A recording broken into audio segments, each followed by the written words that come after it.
Namaskar viewers. Today I am going to cover a very interesting and insightful topic titled Index Investing through ETF. Before proceeding, I would request every viewer to thoroughly peruse the disclaimer. For those who rely heavily on savings and fixed deposits for their monthly income to meet day-to-day expenses, the biggest challenge that they face is lowering of FD interest rate, which eats their monthly income and thereby putting them to difficulty. A safe and predictable option in this predicament is index investment. If you look at the last 12-month data, you would observe that the net inflow of FIIs and DIIs have actually been positive. During this period, Nifty rose from 18,500 to 24,000 approximately.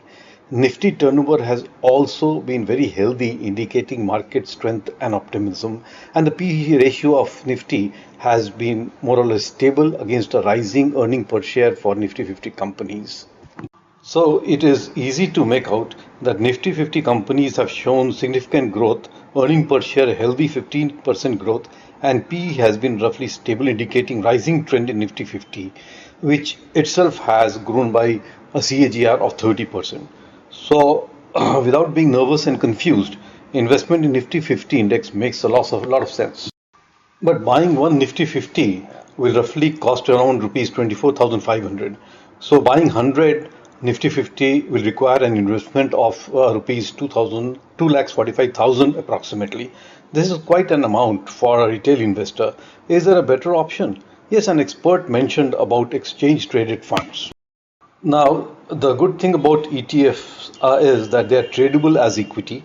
It mirrors the core index it represents. So a Nifty 50 ETF would almost flow like the Nifty 50 trend. One ETF would cost you, I think, around 200 to maybe 250, depending on the fund that you invest in.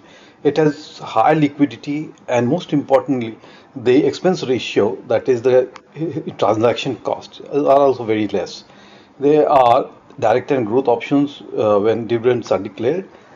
I have decided to buy Nifty 50 ETF on dips, as overall trend, as can be seen from the past projection, can be projected in the upside direction, which makes a good investment opportunity.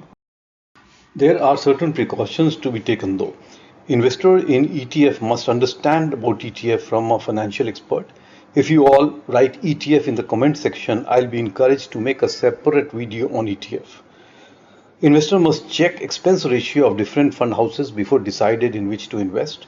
The ETF that they choose must have good traded volume to ensure its liquidity, and be informed about the performance of the fund and key changes made, if any. If you have found this video useful, please subscribe to my channel at the rate Khayal Mere Apne, and also click on the like and the bell icon to hear more from my side. Jai Bharat. Thank you.